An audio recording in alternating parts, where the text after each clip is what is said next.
Yo, how's it going? Blue Crew, DL Team, all the communities out there, good to see y'all. Josh Garlinghouse, thanks for tuning in. Guys, 3 likes already, 3 viewers. Appreciate y'all tuning in. Thanks for spreading the love. Welcome to another late night DLT live stream. Appreciate y'all tuning in. Guys, we got some great news. Good times hanging with the Blue Crew and looking at some charts tonight. Let's see what we got in terms of what is up in the past hour here. We got Ocean Protocol with a 3.3 jump. Guys, Cody at 5 cents. We've been talking about Cody when it was down in that 3 cent area. Already 53% in the last 30 days. I really do like Cody a lot. Very excited about this token. Synthetics doing well in the past 24 hours. Ocean Protocol carrying its momentum. Solana not doing too bad either, man. Solana looking like it's ready for some other moves as well. We can probably take a look at that one as well. Cody in the past 7 days. XLM not doing too bad. And in the past 30 days, XLM rating supreme with 100%. Crypto Patient, how you doing? Good to see everybody in here, guys. Thanks for tuning in. Much love to y'all. Alrighty, guys. Let me give you guys a preview of the stuff we're going to be checking out tonight. So we got Google down, the perils of centralization. Oh, let me close some of this other stuff. Microsoft EY expands blockchain platform for gaming rights to include payments. Ripple executive says hackers and bugs can't stop Bitcoin. Russia hack demonstrates the need for blockchain technology.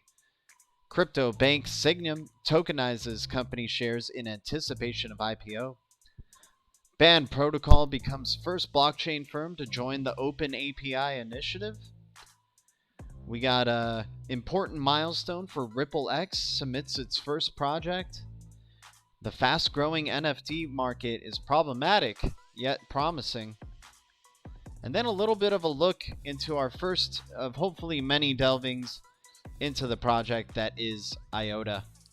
And we're going to be looking at this little PDF here. Looking to start sharing some knowledge about IOTA. Definitely feel like it's a underrated project.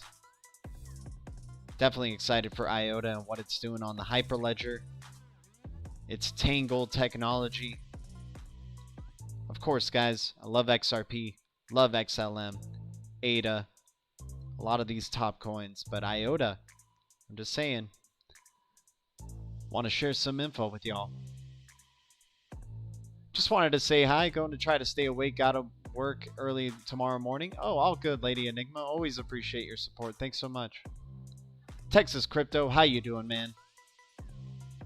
Crypto Patient, Mr. A.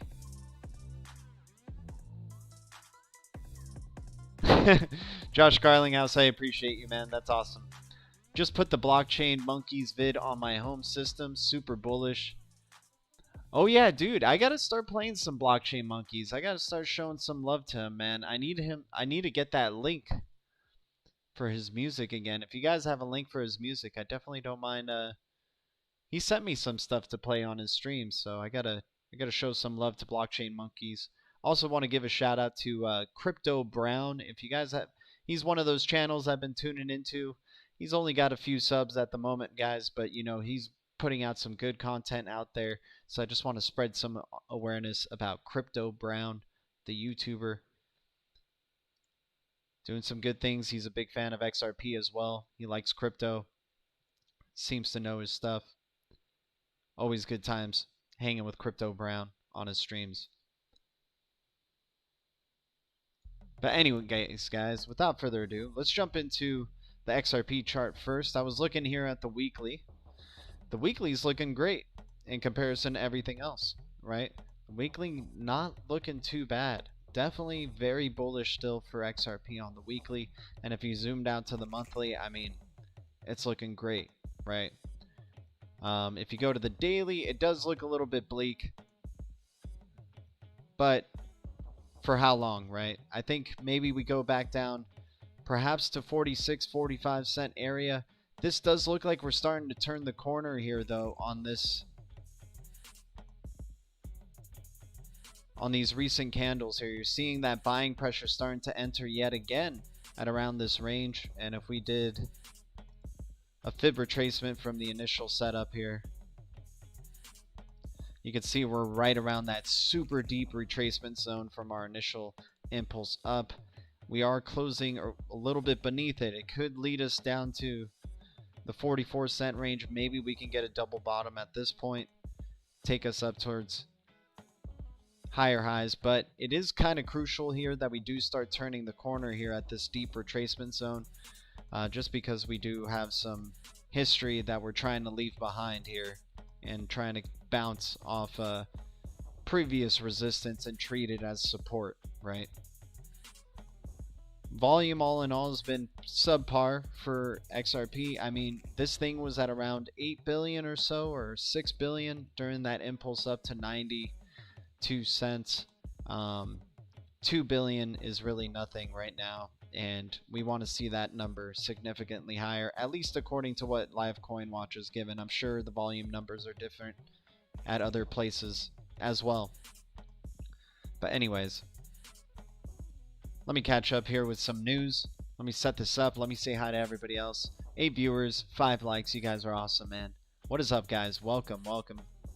Can't see the TA. Ah, dang it, dude. Of course I forget.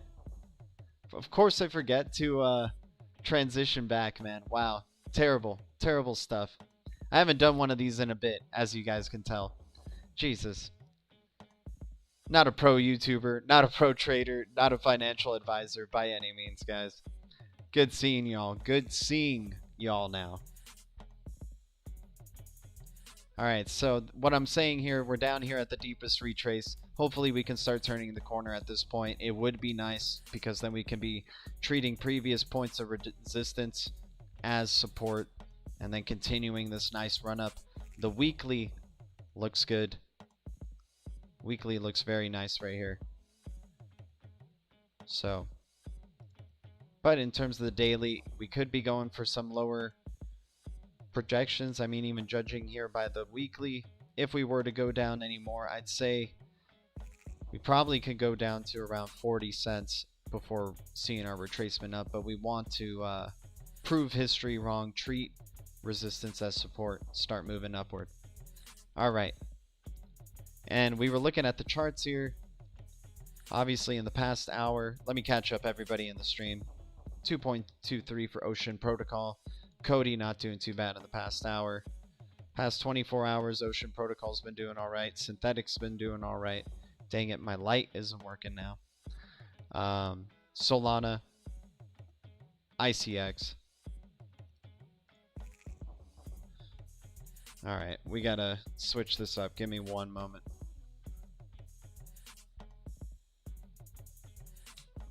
There we go.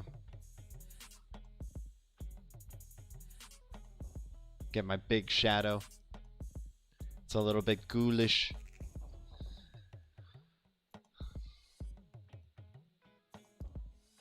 So then we also have in the past 7 days or 30 days, XLM doing good, Waves, XRP, Zen, Zilliqa, Luna, and Cody.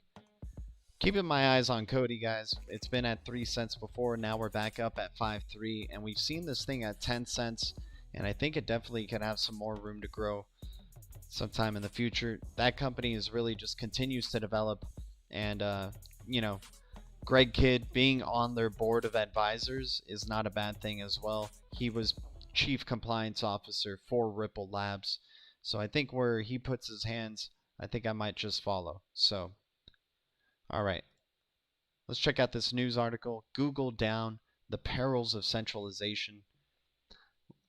Appreciate you all tuning in. I love the run-ups better than any.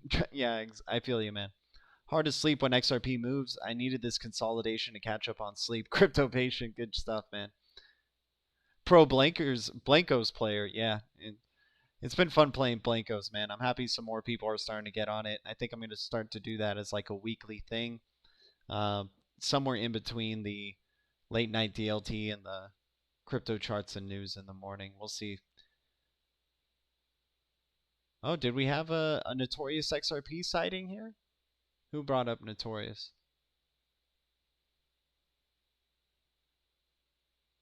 Notorious XRP is the one I play. Oh, that's awesome, man. Yeah, he makes some good music too.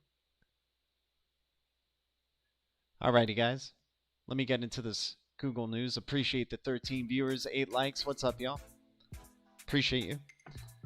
So Google was down for only an hour, but Monday's outage served as a jarring reminder of how much modern existence online depends on the centralized search engine Colossus. No signal sign here as the photo for the article. From Gmail and Google Calendar to YouTube and even Google's two-factor authentication, the outage temporarily ground online work to a halt for many, including publications that would have otherwise been reporting on the outage.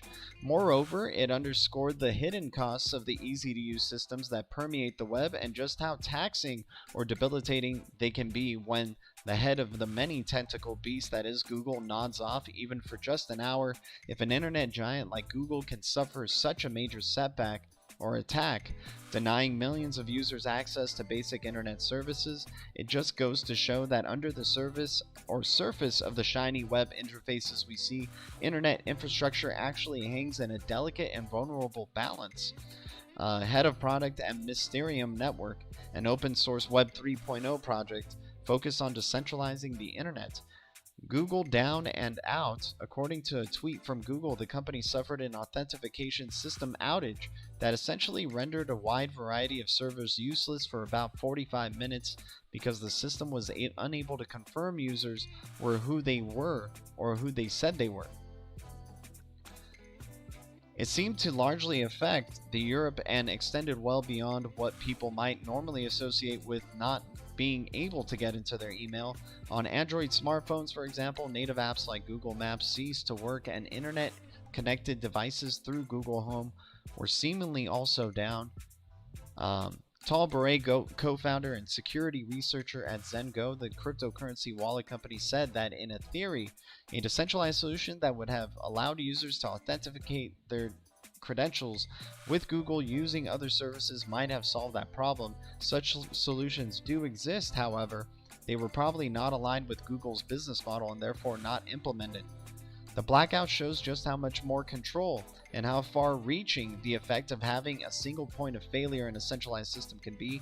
Services and features critical to daily life are suddenly gone, with users having no idea and much less control when they might be back. Oh, Mr. A, what's up, man? Game over. Yeah, get ready to ghost, my dude. Awesome little super chat there, man. Appreciate you. Thank you for the $2 donation. Means a lot. Yeah, Texas Crypto's right about that for sure, man.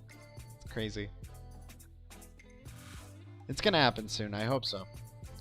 Google infrastructure is distributed and servers across all continents, but these depend on each other and are controlled centrally. They are upgraded centrally. They talk to each other not just by using the same protocol, but through a shared software that is operated by the same employees centrally.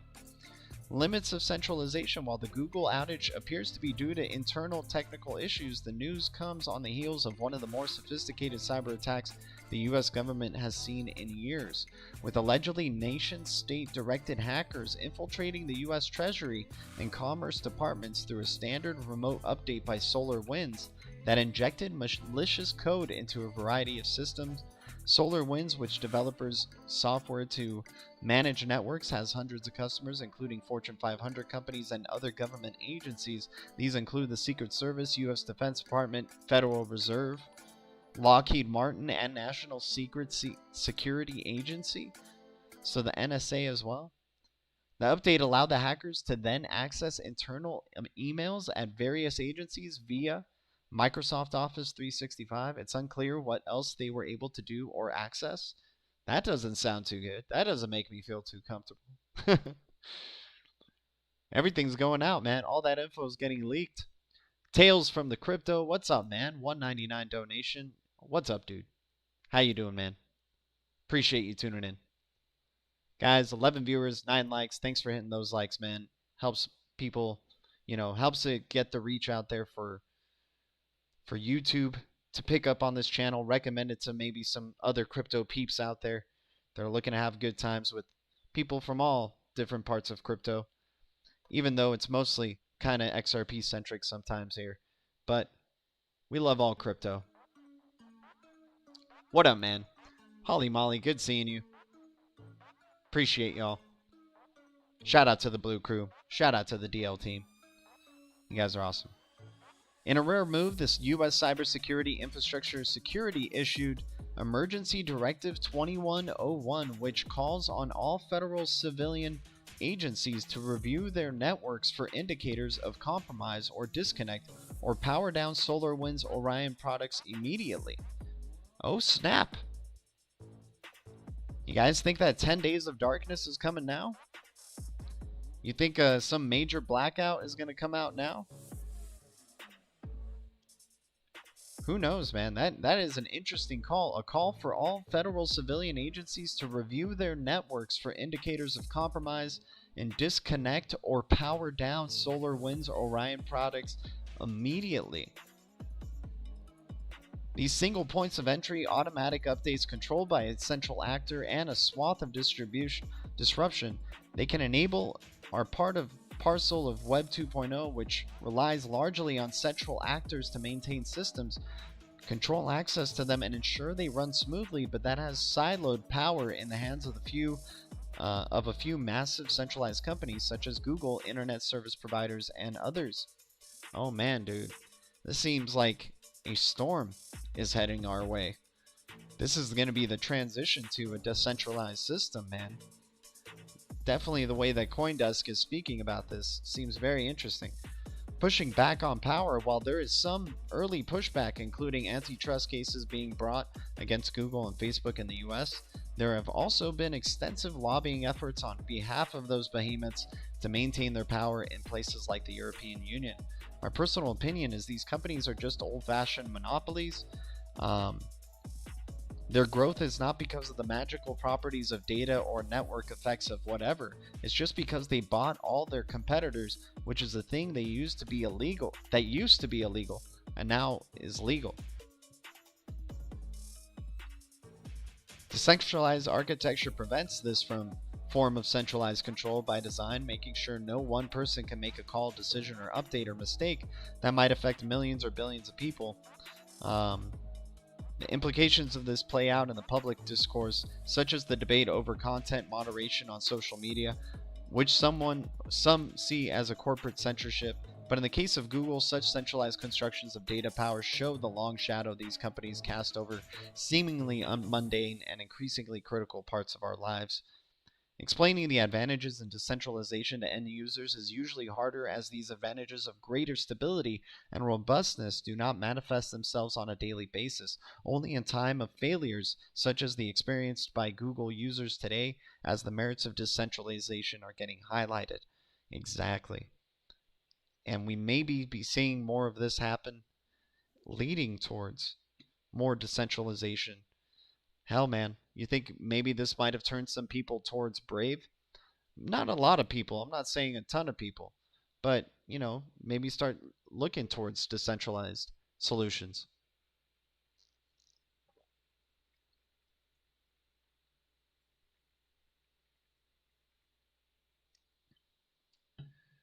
Yeah, this happened a little too coincidentally.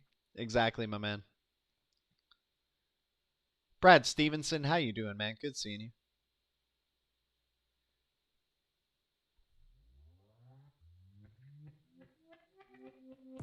What's up, guys?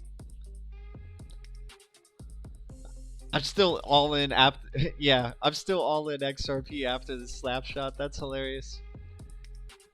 Are you? Is it hard to sell now? Is that why? Is it too hard to sell it?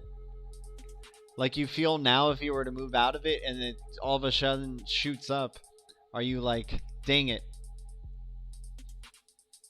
Those gains though. I think the next few weeks should be interesting as well, man. Who knows what's even going to happen during this week, guys? It's only Monday. Let's not expect the worst all of a sudden for what happens in this week. We know the crypto space is, no pun intended, a roller coaster. So there's ups and downs. Who knows, man? Who knows what tomorrow may bring? Some people are projecting that it's going to be even more bearish going tomorrow and later into this week. But we've seen those Friday pop-offs happen before, and we still got the week ahead of us. So we'll end up seeing what happens this week for sure. I certainly hope going towards the end of the year and closer to the conclusion of who is going to be the president of the United States. I'm not saying I'm picking any allegiances here or anything like that.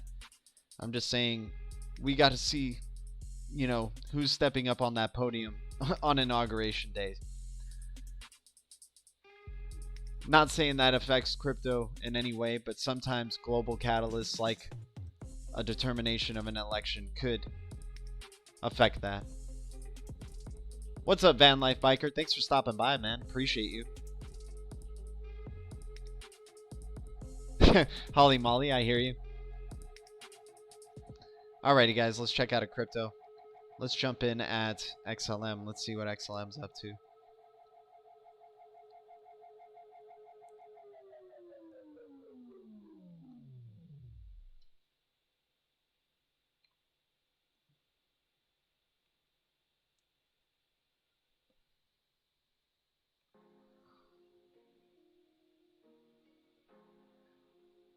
Alright, so we crawled back into this channel, which that's not very good that we did that.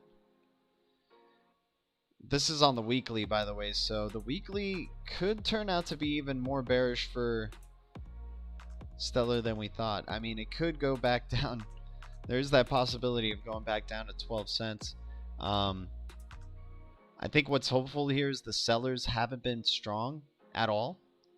So we could be seeing that curve, that U shape that will start coming about, and then we can maybe start that next impulse up for Stellar. Maybe it's just testing the waters here of going back into this channel. It's going to curve back out. Maybe we see that impulse back up. Still has room to go down. It could go down to 15 cents before we see a significant bounce up. And it technically already did touch 15 cents on the weekly, so we'll see where this next red candle wants to take us. Oh, I took off the indicators that I had originally here for the Spark stream, so I got to put these back. Let's put the MACD back there. Where's our RSI? There we go. Yeah. Looks like there could be some bearish momentum building up right here, but it's not as strong as the bullish momentum carrying it. Where are we at on the VWAP? Slightly trending below the VWAP. We got I mean, this is on the weekly, so we got a whole 5 days to decide the outcome of this one. Go back here. Yeah, you're already starting to see the curve here on the daily. Sellers haven't been taken over actually for the past several days. I think you might see that next move, whichever way this one's going to be going, very soon.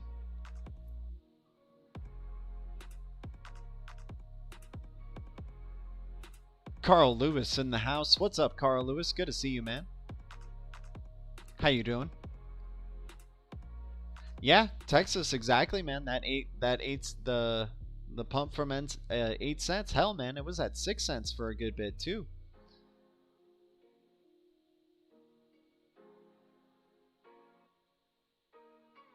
Unreal. Yeah, XLM not looking too bad still, man. We'll just have to see in which direction this market's going to ultimately decide to go. I mean, we're breaking some previous history. I hope it just starts treating these former resistances right here, you know, these former resistances as support. Starts taking us towards the upside. Wow, that was the worst line ever. Right here. That's what I'm looking for. Just keep treating that as support, and we're in good graces with Stellar. And it looks like it's doing it, right? Looks like it found that bounce right around there. Let's see a continuation to the upside for Stellar. Yeah, man, if we start seeing it back in the 20 cent range towards 30 cents, I don't think we're going to be seeing a 17 cent Stellar again for at least a good bit. I don't know. I mean, obviously there's global catalysts that can come into play, but yeah, it looks like this ship is starting to go off, man. We're lucky we had this period of consolidation, because that next impulse up might be 2 for $1, you know, 2 XLM for $1. That would be crazy. Time to celebrate at that time. Not celebrate too big, but that's crazy gains for anybody who started buying around 6 cents.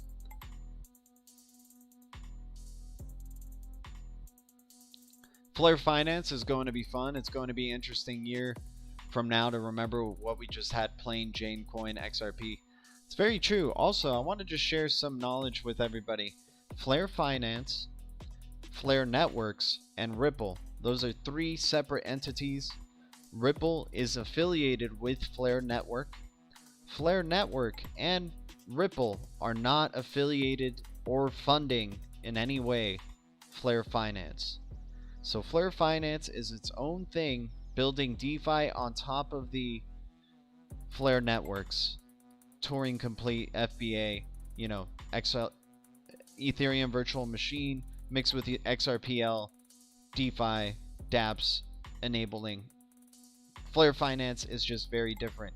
So that is actually, knowing that Ripple and Flare really don't have any direct affiliation with them, I'm being a little bit iffy. I was going to use a lot of my Flare to put on Flare Finance, but now I'm going to be very cautious with it. I'll do a little bit of Flare on there, but I'm not going to do all of my Flare on Flare Finance, because there's no guarantee that the first project that is released on Flare Network and is like something that's completely separate from Ripple and Flare Networks is going to succeed using it. We certainly hope so. And it definitely is choosing a really great platform to build on and enable, you know, XRP's settlement with Turing Complete Federal Byzantine Agreement.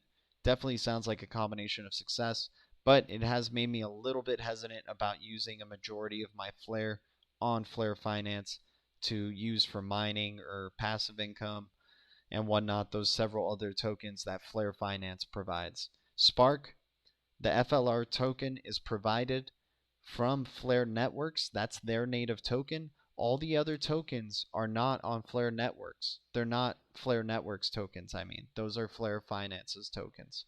So I just want to make that very clear to y'all.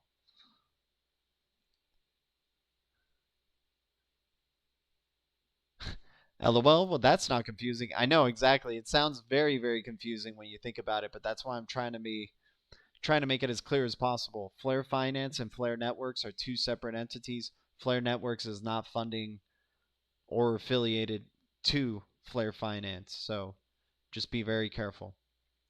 FLR, it's his own thing. They're trying to provide, Flare Finance is trying to provide some utility for FLR, use it for staking and whatnot, mining other coins that are part of Flare Finance's ecosystem. People are confused about everything now, to say the least. Everybody just doesn't know what the hell is the real truth anymore, right? The only real truth we got is our own personal experience and what we see behind these two eyes. And even that is sometimes deceiving.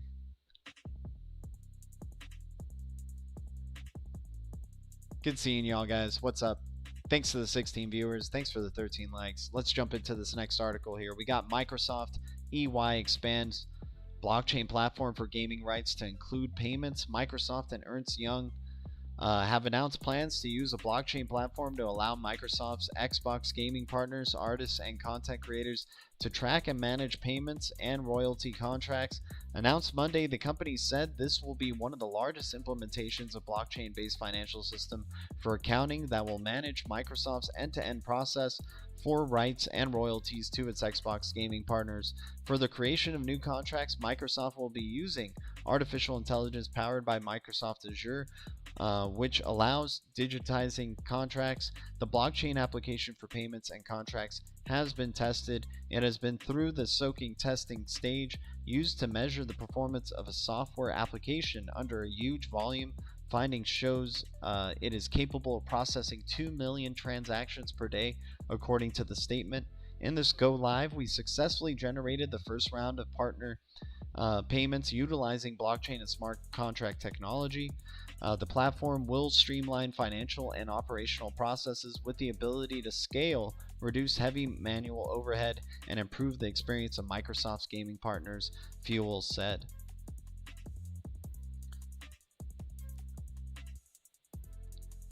Yeah, Xbox trying. I'm surprised that these systems, these new gen systems, didn't come out unless they made these expecting to finally start incorporating blockchain onto their systems. These new gaming platforms from Xbox and Sony. Who knows what they have planned for the next 3 years of their systems or whatnot, but I don't know if they really had in mind about blockchain being enabled on those systems. But we'll check that. Well, let's check out UOS. Let's jump over to Ultra. All right, so we're at Ultra. We hit our targets, and yeah, started coming back towards the downside. We definitely went up to a 17-cent range. That was around the place that I was talking about, being careful at around the 61.8% retracement from the bounce back up. Now you're going to probably see, if you haven't already, according to this daily candle, you'll probably see that turn the corner for. You're going to see a lot about the future of UOS here pretty soon, it looks like. You'll see maybe it goes down to 7 cents. If it starts turning the corner here, you've had so much selling pressure for a good bit. I don't know if that's still to come and is still to continue. It's not helpful seeing this retracement back here at the 78.6 or in between the 78.6 and 61.8. But if you haven't already tested 11 cents, you could be seeing the turn the corner moment here for UOS to at least maybe try to retrace back up to around 15 cents before we start talking about going back to 18 cents for UOS. I think 15 cents, 15.6 could be a good little bounce back up right here for UOS. Let me see, what do we got? We got, yeah, it's trending slightly below the VWAP. The bearish pressure is still seemingly there. You might test out 10 cents again before bouncing back up. That looks to be a level of accumulation that's been happening back here.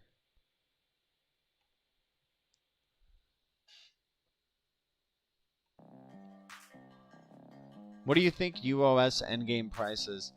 To tell you the truth, man, I'm not too big of a fan of it. I do like that it has partners in the gaming industry, but I think we're just still so early in the space. We'll have to see what ends up happening about it. Maybe y'all know more about it than I do. I do know it has some connections with like AMD and, you know, some really big tech gaming type of companies. I'm just not too big of a fan personally myself, and I could be missing out on a really great opportunity there but I'm really attracted to these payment type of tokens, the ones that can really just do payments really well and really fast. Good liquidity on a lot of exchanges, because when you have a bull run, man, I think a lot of people are going to start looking in those avenues for what can get me in and out of a currency really quick and has a lot of pairs, right? Unfortunately, XRP only on BitTrue has a lot of pairs, and then a lot of these cryptos don't really have a bunch of pairs themselves for a lot of other things. They're mostly just connected with Ethereum and Bitcoin. But I think the space will probably shift and change a lot, and I think you'll see the XLMs and XRPs and Codys and the ones that can really start enabling really fast transactions. I think you'll start seeing those do really well in a bull market.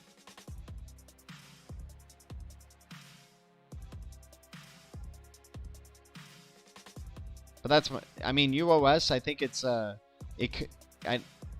what I understand, it's is it built on EOS? Or what's its collaboration? I think it has a collaboration with EOS or something like that, which enables it to do high transactions as well.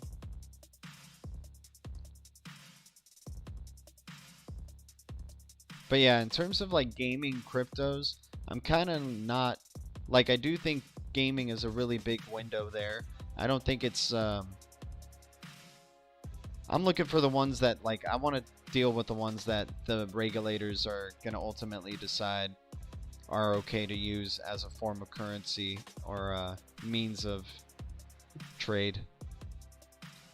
But that's my own stuff. I'm probably missing out. I hear a lot of stuff about UOS a bunch. Yeah, gaming market is huge. Gaming market is huge, but if they don't work independently from regulators and banks. That's for sure, right?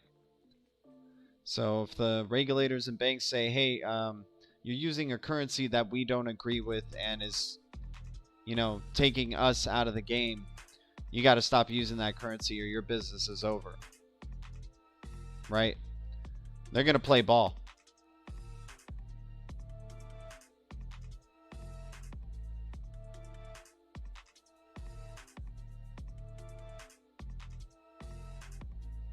Van Life Biker saying lots going down this week in my humble opinion.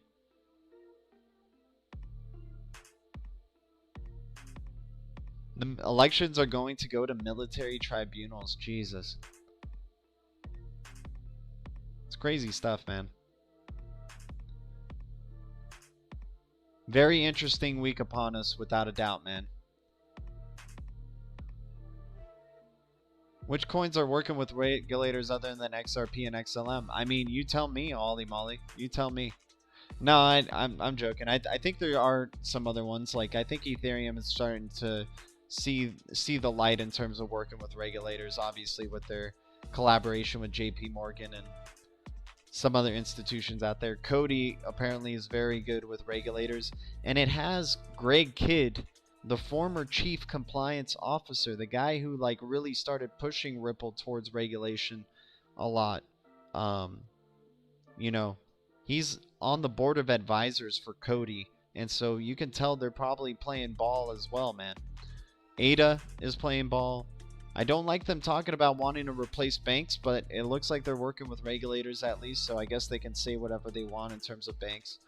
HBAR for sure. The Hyperledger Consortium, any cryptos that are part of the Hyperledger Consortium are most likely playing ball with regulators because the Censure and DTCC are working with them. XDC is doing great too. XDC working with regulators. The Wild West phase looks like it will probably end sometime soon. It could end before the end of this year. I'm not going to say it will. I think hopefully by the end of next year, 2021, we are really looking at a completely different space. I certainly hope so, because I would like to see the maturation of this market really grow, you know.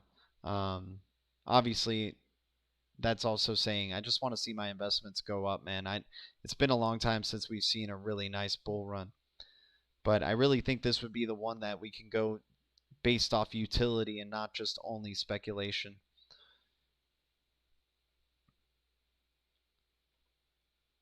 speculation will always play a part, but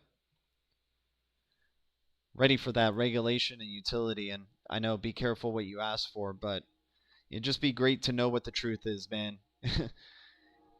Be great to know which ones are the real boats in this whole mess, because it's full of a lot of scams for sure, and a lot of coins that are doing damage to the earth too. Yeah, I think HBAR has a really big future, without a doubt. That's another one that has fast transaction throughput, really fast. A whole different type of consensus algorithm. Hedera is very interesting. Yeah, HBAR's fire, dude. For sure. Especially when you hear Hyperledger talking about using HBAR, you always like hearing the words using when it comes to a blockchain and a specific token. Yeah, exactly. Whoever does, get some regs. XRP, thoughts? High card Jesus? Welcome to the stream, my man. Here's a wrench. With the wrench comes great responsibility. Please use it wisely. Everybody welcome High Card Jesus to the chat. I love XRP, man. That's my number one in my portfolio. I think I posted my top 10 earlier today on Twitter. Just share that with you guys for now. No specific order really, except for XRP and XLM. After that, it's kind of just all over the place, but XRP, XLM, IOTA, ADA, HBAR, Algo, AGI, Cody, XTZ, Tezos, that's what it is, and Ocean. I did leave out some other cryptos that I really like out of the top 10, but I think I feel the most confident with this 10. I love VET, I love VeChain. I do like VeChain, I like it a lot, but I had to leave it out of this top 10. Texas Crypto, what's up, man? Thank you for the $5 donation, dude. Really means a lot. I've heard of VIDT. Yeah, those are good low cap ones, yes. LTO I've heard of too. Algo, love Algo, my man.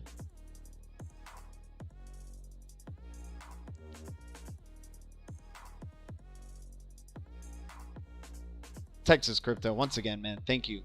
That means a lot, dude. You're the man. With the mic drop. Yeah, Ethereum could be in there.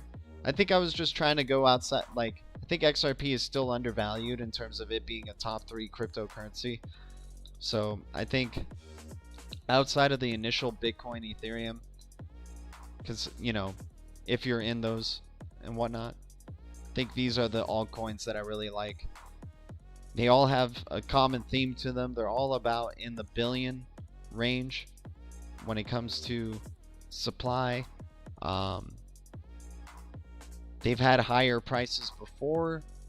Most of them are still down 90% from their all-time high. They have great potential in terms of seeing more activity coming from their respective camps.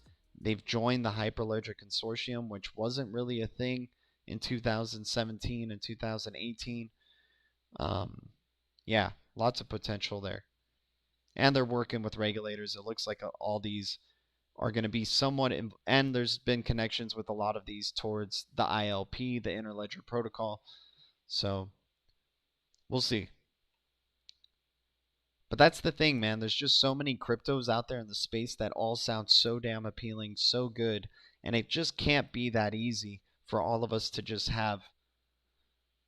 I mean, it can, I guess. I mean, you know, some people have been saying this space is like stealing candy from a baby right now, like the way it was in the internet. But it's just crazy to think that, you know, all of us or a majority of us would all hit, like 90% of people would all make profits from 90% of their investments of the coins. It just doesn't make sense. We're just all really hoping that one of them really takes off at the end of the day, right?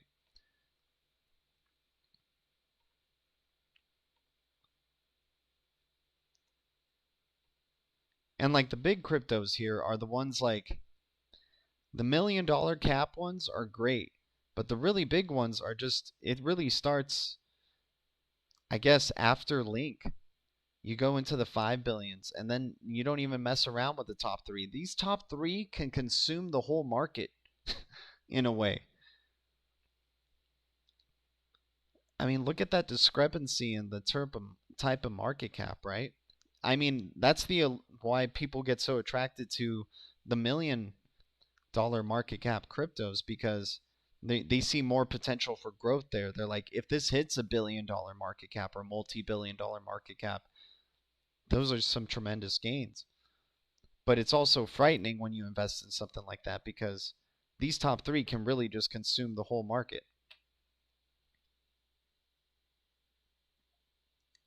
And keep buying algo. The staking mechanism has me hooked. Yeah, I like algo for sure. And especially since you could stake it on Ledger. That's pretty dope.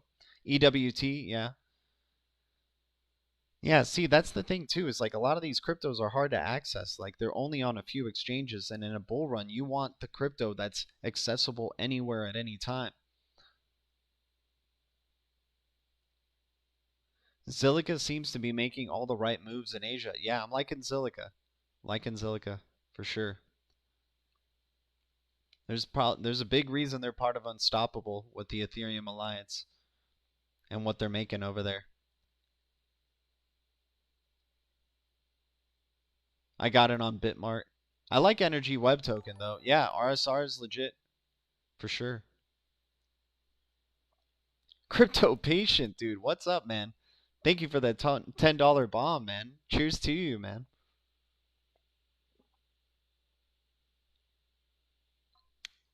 No, no, no, senor. Thank you. Thank you.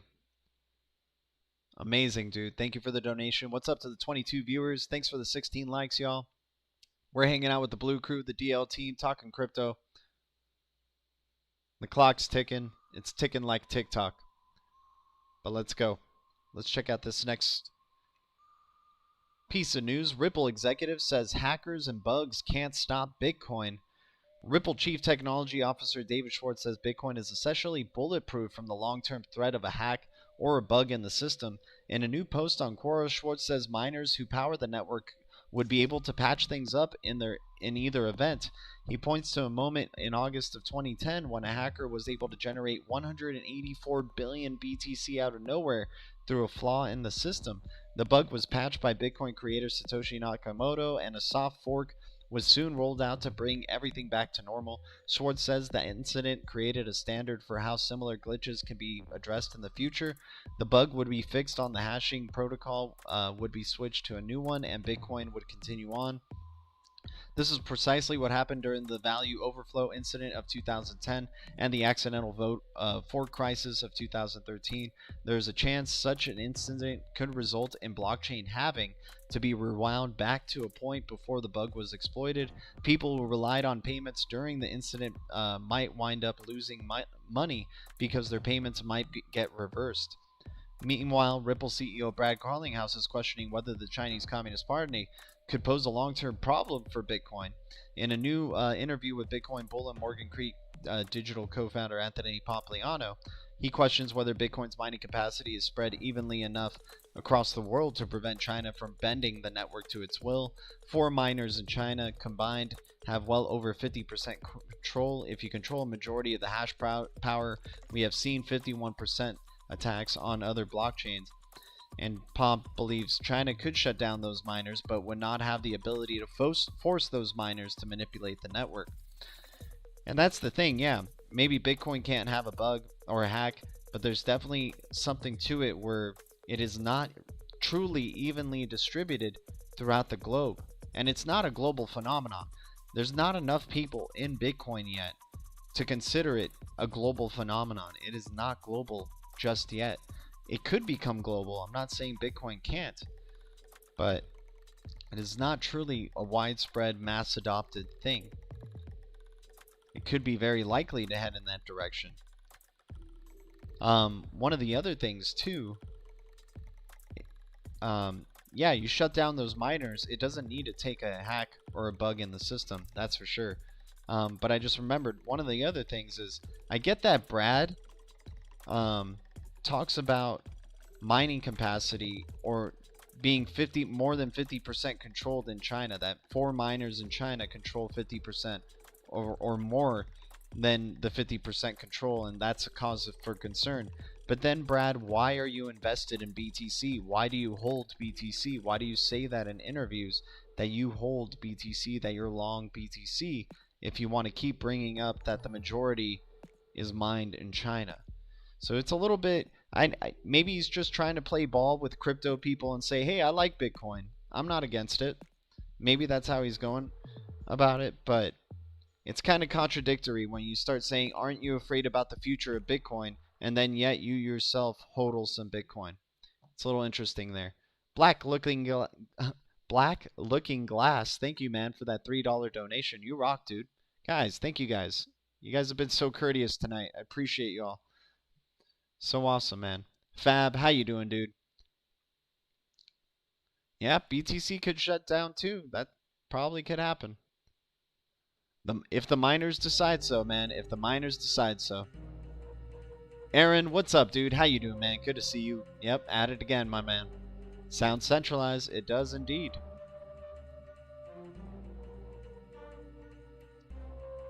Started stacking silver. Yeah, man, it's good to diversify across asset classes for sure. I think that's a good decision you made there. He probably has Bitcoin to make profits, but doesn't believe in it long term.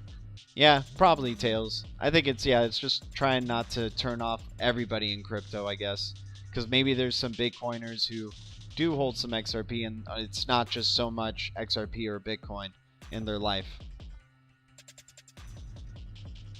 Guys, 20 likes, 21 viewers. What's up to y'all? Thanks for tuning in. Good to see y'all. All right. Let's check out some algo. Let's see what's going on with algo.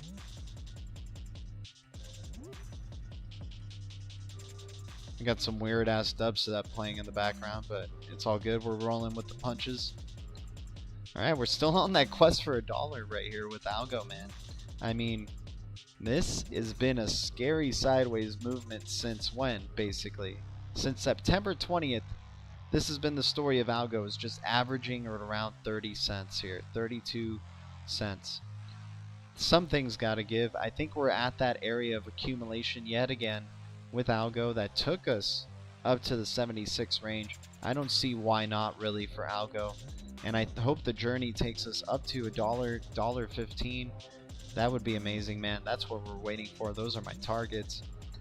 It looks like it really doesn't want to try to go down to the downside here and explore that 7-cent range. I mean, that would be catastrophic for algo, and it looks like we're going to probably see that next impulse for however long this thing is going to trend slowly up or sideways. Whenever that next impulse up takes us, it should take us to around $1 plus for algo. At least 94 cents, because that's where we have our previous historical resistance. It's at 94 cents right there.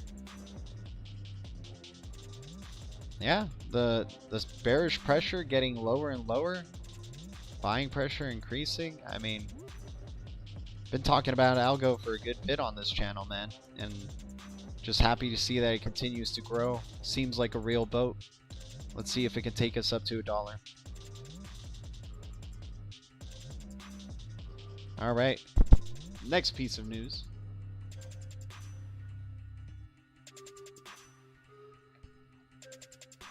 I like that, crypto patient. I like that. Distracting people from the real prize.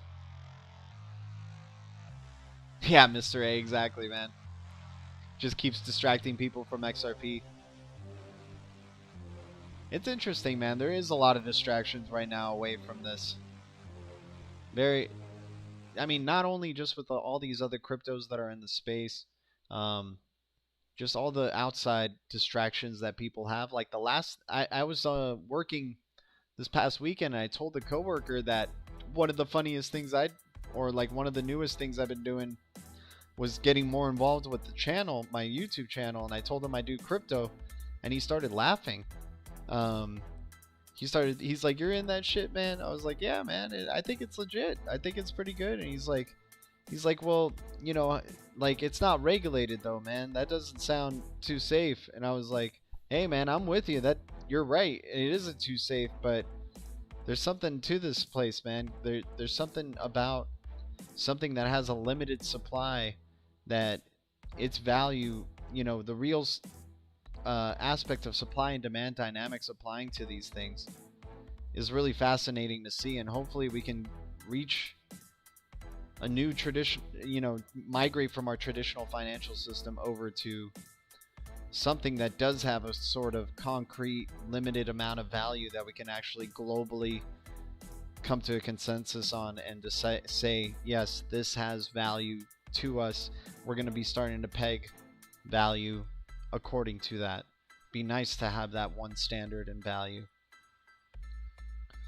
But you approach people more with crypto and they just kind of think it's Ponzi. It's a pyramid scheme. It's unregulated. It's not safe. They don't really want to learn about what happens on the back end with how money transfers are being dealt. That these banks want to use these digital assets to help them, create more efficient financial systems, healthcare systems, anything, man. When you apply this, not saying that blockchain technology is a cure-all, but it can really help trace a lot of things that need tracing. We need better supply chain. We need better healthcare. We need better news. We need a better financial system. It's a lot of things that blockchain can do to help benefit with that, but a lot of people don't really see that and don't want to really see that. They don't want to know that.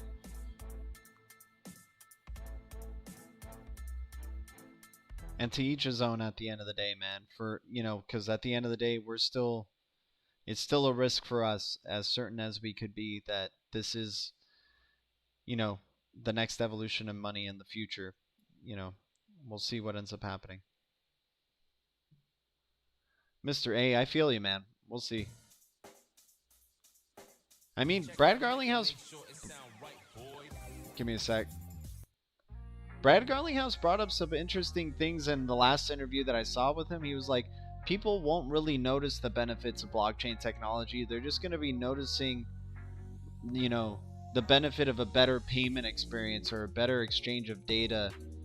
They're going to just notice that things are just running a little bit more smoothly now. That how they make payments are a lot faster and a lot smoother. Easier. Right? Maybe the whole thing about it custodying a digital asset and really seeing it as a store of value, maybe that'll have to take a little bit more time to evolve to get to mass adoption. But when you have these regulators, these central banks using the digital assets already, they're going to be years ahead of the game before masses come in and say, oh, I want to adopt this as a store of value because I see its value and what it does for these regulators, for society, for the banks, for the healthcare, for the supply chain, right? For gaming, all this type of stuff. But we'll just notice a better payment experience. Like, I'll be able to receive and send USD a lot faster, and it'll settle in my bank account a lot faster than I thought. All those type of things. It'll just be a way better banking experience. Exactly. The user end agreement is all they'll see. I hear you, Fab. I hear you, man. Appreciate the 22 likes. What's up, everybody? So let's jump into this. Russia hack demonstrates the need for blockchain technology. The U.S. suspects their recent hack was by Russia. Russia is criminalized due to its track record. Blockchain technology is a secure way to store information. Russia hack demonstrates the need for blockchain technology. The U.S. once again has needed to deal with a Russia hack. Recently, data of multiple federal agencies were breached. It is suspected that Russian hackers were behind the hacking scandal. The documents belong to the Department of Homeland Security, Treasury, and Commerce, but the investigation is still ongoing. The group involved belonged to a Russian entity and were most likely Russians themselves. Statements from the SolarWinds technology company were also hacked by the criminals. Believed scandal was sophisticated and extremely targeted. So we already kind of went over this whole hack, but now you're seeing maybe possibly Russia is to blame for these hacks that have been going on. So I'm just going to move on to this next article dealing with one of the first crypto bank, I believe, based out of Switzerland, and part of the Open Payments Coalition on PayID with Ripple. And guys, man, don't sleep on PayID. I know we haven't seen the tremendous effects of it yet, But remember, these things take time to grow. Give it 2 years, see what the effect of Pay ID is really going to start having on the space. Being able to have that smaller address to send your crypto to and stuff, that'll definitely be an easier learning curve for a lot of people on how to use crypto as well when sending it and using it for payments. Remember, it's all about trying to make payments as easy as sending a text, as sending an email, right?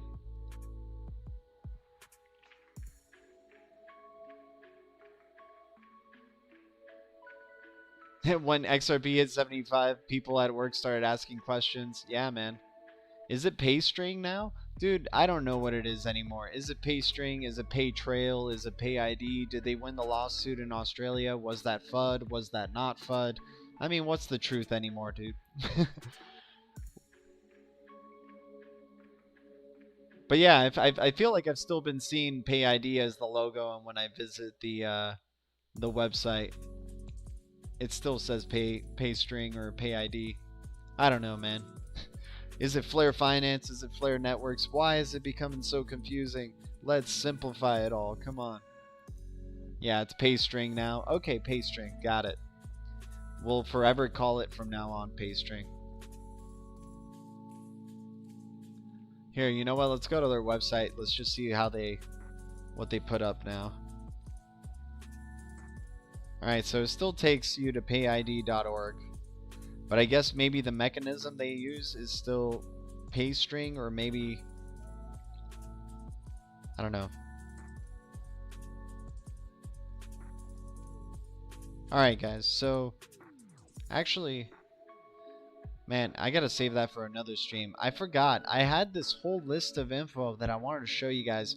Speaking of gaming and crypto, Ripple through Forte's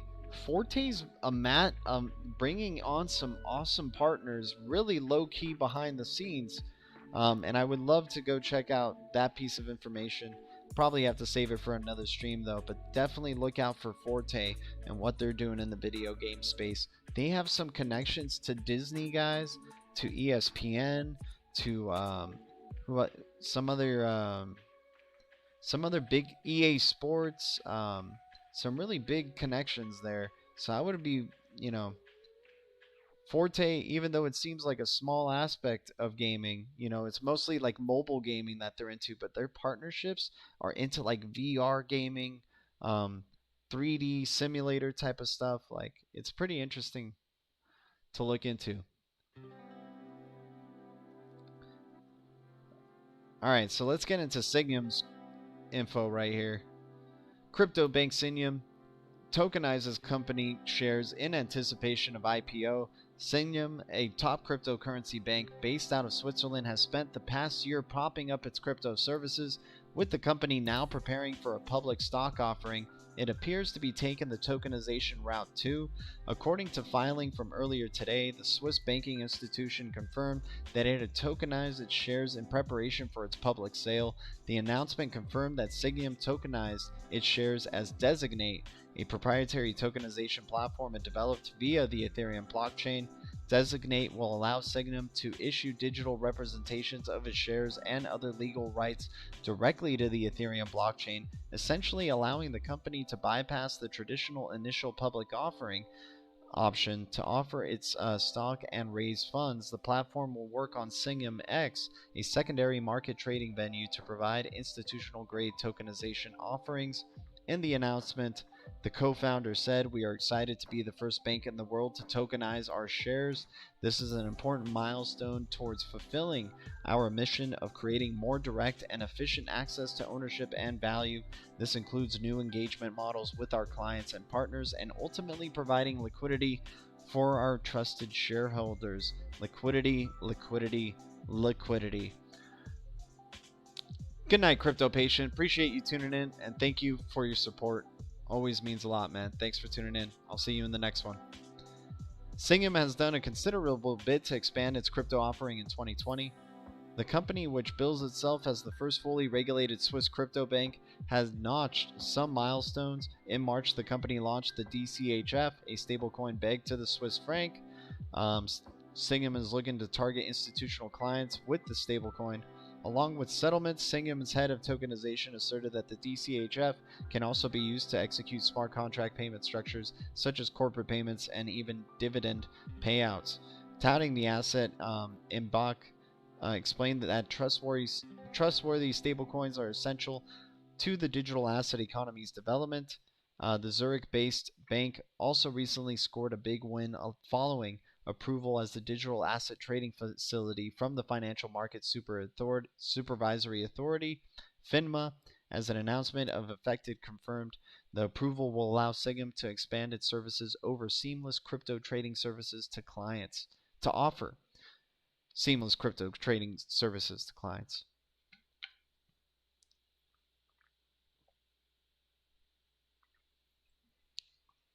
So Singham Bank, part of the Open Payments Coalition on Ripple's Pay String. Looking forward to how their developments are going to be going into that, and obviously incorporating Pay ID into these solutions that they're looking to provide to their customers. And once again, they want to offer seamless crypto trading services to clients. I don't think they're going to be wanting to use those big ass addresses in terms of sending crypto. You're probably going to start seeing Pay ID incorporated with that. And once again, Pay ID or Pay String helps for those cryptos that are involved, or for the institutions that are part of it. It really certainly helps with the Faster Actions Task Force fast travel rule, or the travel rule that they have, right? And that travel rule, according to the CEO of Circle, says that it will be going into implementation heavily in 2021. So with the expectations of regulations coming around the corner, it makes sense that the Faster Actions Task Force will be, really starting to put their foot down in terms of implementations of that travel rule.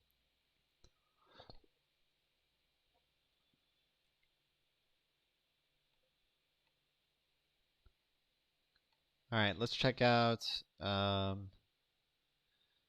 Civic. Yeah, let's check out CVC. CVC is pretty underrated for sure. That one would be outside of my top 10 too, CVC. Not many blockchains know how to deal with identity solutions. And having identity solutions with your blockchain, that seems pretty crucial.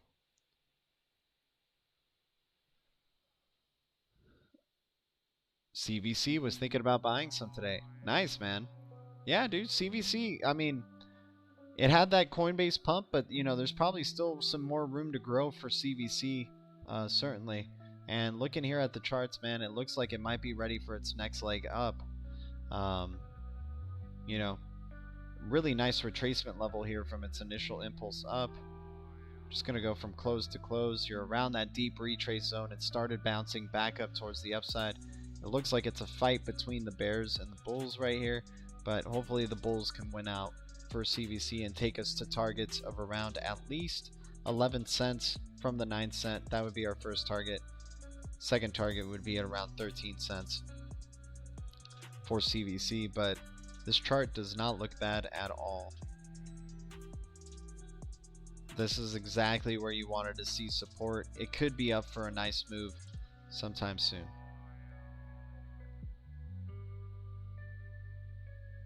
Yeah, I don't think this is trying to make like a big head by any means, like something where it goes back to its 5 cent or 2 cent range. I think the cat's out of the bag right here in terms of CVC. We'll see how much more room it has to grow in its impulses towards the upside. But prices for CVC have been at around 43 cents before, and this is at 9 cents right now.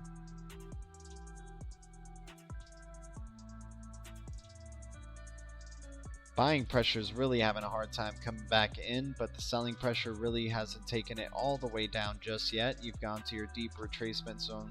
We'll see where this ends up taking us for CVC. Alrighty, so important milestone. RippleX submits its first project. Ripple's developer platform, RippleX, has submitted its first project to the GitHub repository of the XRP Ledger Foundation. It is a Java library with core functionality for interacting with the XRP Ledger. a pure Java implementation of the core functionality necessary to interact with the XRP ledger. While this library does not provide a network client, it does support the difficult tasks of XRPL serialization and transaction signing, and provides useful Java bindings for XRP ledger objects and rippled request response objects. The project has multi-module architecture that was built with help of Java-based automation tool Maven. One of its modules makes it possible to convert seed phrases, addresses, and public keys into the base 58 check encoding that it used in XRP wallets. Initially, it was adopted by the original Bitcoin client. The open source server that powers the XRP ledger is dubbed Rippled. It's managed by a dedicated team of C++ coders. From now on, however, it will also be possible to bridge XRPL and Java applications. It is worth noting that the codebase of Bitcoin Core is written in C++. However, the Danish computer scientist who commented, created the popular programming language, is hardly proud of it. In 2019, he criticized the cryptocurrency for using too much energy. Ripple, on the other hand, constantly emphasizes how energy efficient XRP is. So good to hear right here. Yeah, just more growth right here for XRP. I don't understand the tech aspects too much. But yeah, seeing a Java implementation. I mean, Stefan Thomas did this for Bitcoin. He implemented Bitcoin into Java to try to make it more efficient. And now you're seeing, this Java implementation with XRPL. Would have thought that it's already happened much earlier. But who knows, the steps that they take. And I don't really have a full understanding of what Java is at all, or this tech. I'm only just trying to, base it off what I remember hearing from Stefan Thomas, the former CTO of Ripple, now CEO of Coil. Crypto will explode very soon. Hell yeah, Rati, good to see you, man. Eknofo 2021, I'm excited too, guys. Gonna get back into Theta when XRP moons. Right on, Mr. A. Nice, dude.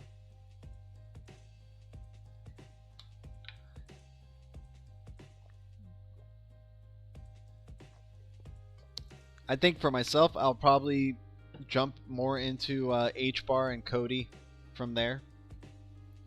Try to just get some more Codys. Cody still has a long way to go, though, but that's why I like it so much. I definitely think it can play a part. Alright. Speaking of a coin that I like IOTA. IOTA, very interesting token, part of the Hyperledger Consortium. I've been just seeing it a lot in terms of the articles that I'd see with Ripple. They talk about other blockchains, and IOTA was always one of those that kept sticking out in there and that I would hear positive things about. Let's check out IOTA in terms of its... We'll check out the chart to finish it off for IOTA. But in terms of its supply and circulating, you got 2.78 billion circulating supply. So pretty small, minimal compared to that of like XRP or XLM. All-time high was at around 564, right? IOTA's at around 29 cents. 1 year so far, it's been up 58%. I do believe like it's starting to curve and turn the corner here. So if we look into this PDF, I'm just going to give a brief intro to IOTA. I'm not trying to shill it to you guys. I'm just sharing information that I see. I think it's a worthwhile project, but that's just me. You guys have your own worlds that are going on over there. I don't know what you're doing on the other side of the screen. Don't take this as financial advice, please. I'll never tell you guys what to do. I'm not a pro trader. Right? Okay. So, what is IOTA? A non-profit, open-source technology organization and inventor of the Tangle, a distributed ledger protocol for the Internet of Things. How is it different from blockchain? IOTA solves blockchain's problems of scalability, energy requirements, data security, and transaction fees. The technology advantage: The Tangle is a directed acyclic or acyclic graph, a DAG, meaning no blocks, no miners, and no fees. Mobility ABI research predicts 8 million consumer vehicles with self-driving capabilities shipping in 2025. Cars can communicate, car digital twins. Car data can be securely transmitted via the Tangle to other cars or machines. Track vehicle usage and ownership, enabling fraud prevention, pay-per-use, and usage-based insurances. Autonomously for parking, battery charging, tolls, and other services. Cars are safer, more reliable via real-time software updates. Transacting data about potholes, traffic congestion, weather conditions, and more. Allows trucks to drive semi-autonomously, reducing distance between each other, creating improved fuel efficiency and safety. With IOTA, trucks can compensate each other for the differences in fuel savings. Right? Here's a little video, I guess, from Jaguar. Okay, pretty bullet. They have a connection here with Jaguar. Totally forgot about that, but that is one of theirs. So let's check this out.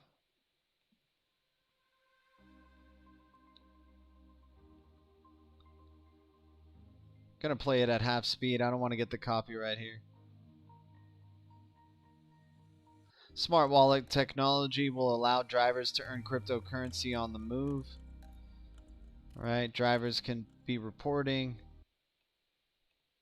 Earnings can be redeemed for rewards to automatically pay for tolls. Toll booth detected, making the payment, right. Destination zero vision for Jaguar. Jaguar IOTA. Let me just confirm that allegiance.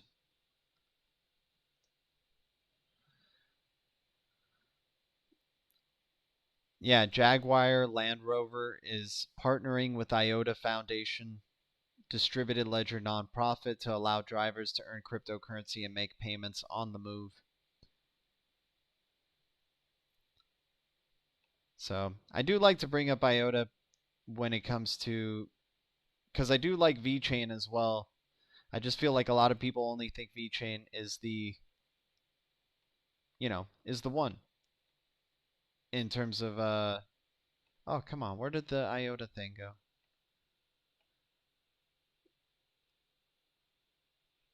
Give me a second, y'all.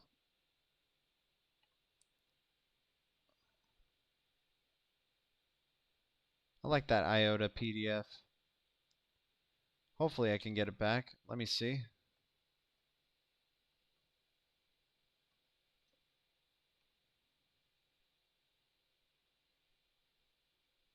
And we did. Good. Good stuff.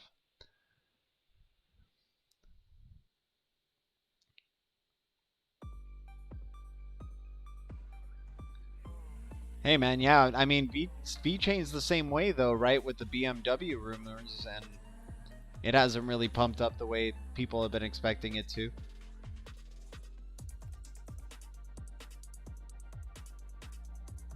Yeah, it's going to be wild for sure, Roddy.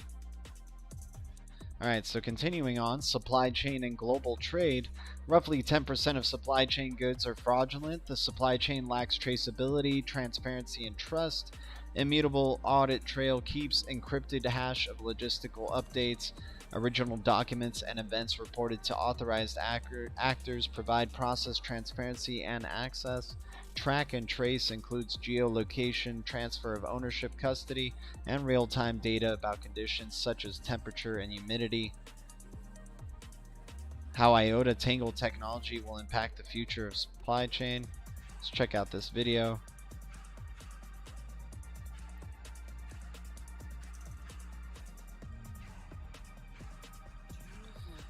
You got coffee, you got the bean, putting it on the supply chain. Got it. Trillions of dollars in supply chain. Got it. IOTA's here to save the day. Single version of the truth.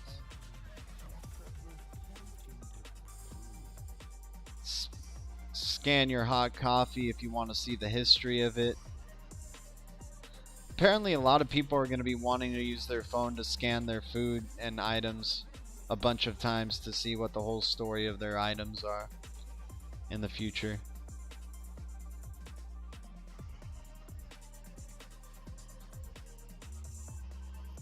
Okay, so then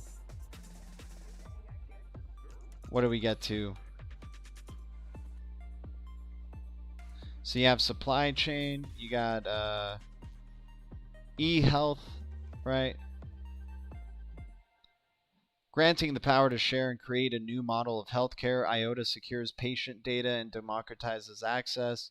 Research data integrity, IOTA ledger can prove the integrity of research data. Remote patient monitoring, IOTA protocol secures data streams from remote sensors using healthcare interoperability standards. Pharmaceutical trials, securing an immutable record and progress of drug trials by logging every step and test results onto the Tangle. Health data exchange. The MAM protocol allows for a granular and secure data exchange between healthcare providers, citizens, and caregivers. Smart energy. The nature of IOTA Tangle scalable and zero-fee secure communication and transaction protocol, which has disruptive potential in the energy industry. Decentralized peer-to-peer energy trading and autonomous flexibility. Markets can shape self-sufficient positive energy communities, seamless EV smart charging based on plug and charge, M2M micropayments, sustainable energy traceability and REC tradable certificate provenance, remote control of energy assets and demand response system for grid stability, peak shaving, smart energy showcases here. You can go into industrial IoT. IOTA enables smart factory logs, commands, and encrypted hash is securely stored in the Tangle. Only the hash is stored in the Tangle, creating a tamper-proof audit trail. Machine owners can lease out the production line to the highest bidder. Manufacturers can use them as needed without ownership overhead. Environmental humanitarian impact, very important here for sure with this. 50k species go extinct every year from rainforest deforestation. Carbon credits are used to track environment-friendly purchase investments but are hard to track and easy to forge. Now simple sensors can detect, monitor fires and trees being cut. CO2 emissions can be precisely measured and evaluated. The data stored in the Tangle allows real-time action. Identity for refugees. 1.2 billion people don't have a government-acknowledged identity. People can be trapped in refugee camps for years simply due to missing paperwork. Unified identity requires only your own body to ensure the human right to personal identity. Through a palm vein scan, retinal scan, or other biometric identification, people can be identified quickly and easily. IOTA's distributed ledger technology allows records of health and identity, work performed in camps, and educational credentials to be securely validated, providing an immutable audit trail never to be manipulated and only seen by those granted access. Empowering local communities. Indigenous people living in Amazon reduced from 10 million to 200,000 in 50 years. IOTA's tamper-proof technology enables communities to earn and sell carbon credits directly to those interested in proving the authenticity of their efforts to secure a future for life on the planet. The future of IoT, IOTA. Go to their website. They've upgraded it a lot since last time I remember seeing it.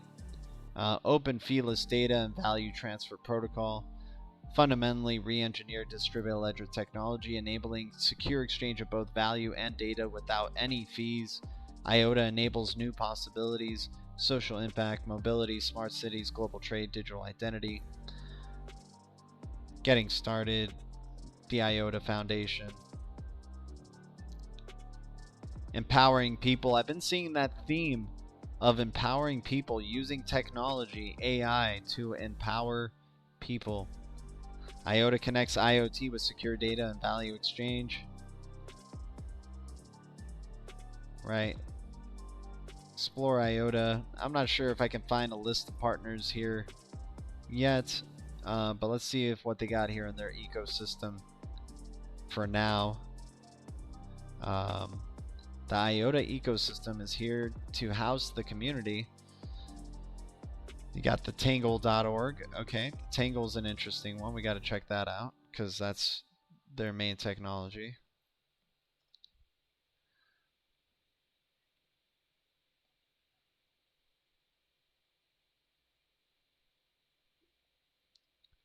Not really a list of partnerships here to be seen. Got to look into that a little bit more. Just wanted to give people a little bit of a brief introduction into what IOTA is, and I hope you guys learned a little bit more, and maybe you guys got some interest out of it. But yeah, IOTA. It's been around for a bit. Interesting project. I mean, all-time high at 564. You're talking at 30 cents right now. If it can even go halfway up to that, that's amazing gains. And it looks like a real boat, at least to me. I could be wrong. Like I said, I'm not a pro trader, not a financial advisor, and I'll never tell you guys what to do. Just sharing a project that has kind of garnered my interest here. And, you know, pretty excited to delve further into this one and share some more info on it. But anyways, let's check out its chart, and then we're going to wrap up this stream, y'all. Thank you guys so much for tuning in. Appreciate all the love from tonight, man. You guys are awesome, man. All the donations. Thanks for the 24 likes. Thanks for the Blue Crew tuning in. The DLT stream. Mr. A, Tales from the Crypto. Who else do we got? Crypto Patient, Texas Crypto, and Black Looking Glass. Thank you guys so much for your donations. That means a lot. Thank you so much. Pause button until political uncertainty or political certainty. Lame. Yeah, Josiah Turner, I hear you, my man. Hopefully we can get that last dip. Who knows, Arati? Who knows? I mean, I think right here with IOTA, it is like at its bottom right here. I think this is where you start turning the corner here with IOTA. See what we got, what we're dealing with here. So we're still dealing with some positive momentum. This is a whack chart for IOTA, actually. I don't know why this shows this. I gotta choose a different one. IOTA's been around a lot longer than just 2018. What the heck? Yeah, show me the full history, y'all.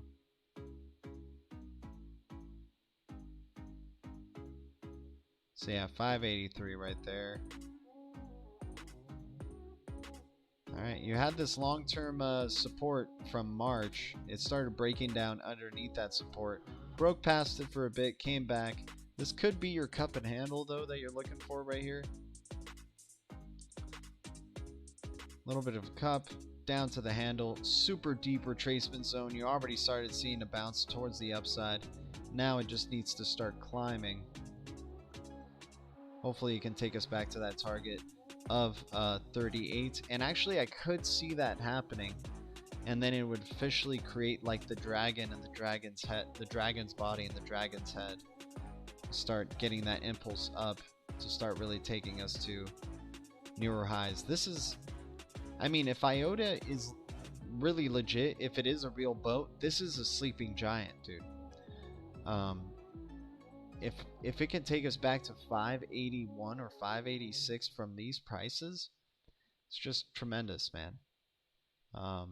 Just depends on how much faith there is in this project. And I mean, I've been looking at a lot of like PDFs and articles on this, and it seems like a real boat to me, at least in connections that it's had to Hyperledger and Ripple. Looks like IOTA trying to conquer that Internet of Things side. But we'll see what ends up happening with IOTA and its future. Nothing's ever a sure thing in this space, that's for sure. The only certainty is the uncertainty. But anyways, guys, appreciate you all tuning in. Thank you, everybody. You guys are amazing, man. Arati, Eknofo, Lady Enigma, Josiah Turner, Texas Crypto, Mr. A, Tales from the Crypt, Fab. Who else do we got? Black Looking Glass. Thank you so much. Crypto Patient, High Card Jesus, Van Life Biker, Brad Stevenson, Josh Garlinghouse, Carl Lewis, all of you guys. You guys are amazing, man. Holly Molly, thank you for tuning in. Mr. A, Tales from the Crypt again. You guys are awesome. Thank you guys so much for tuning in to another DLT late night live stream. Thanks for smashing those likes on the way out. Thanks to any new subs to the channel. Appreciate your support, guys. Exciting times ahead. Remember, guys, well, I'll never tell you guys what to do. The future is distributed ledger technology, and the future is bright. I'll see you guys in the next one, probably tomorrow morning. So, see you then. You guys are awesome, man. Always good hanging out with the Blue Crew and the DL team. Thank you, guys. Have a good night, good day, good evening, wherever you are. I hope it goes well. Adios. I know, the shadow's pretty intense. The shadow's pretty intense. There's nothing behind me, but... Alright. Adios, y'all.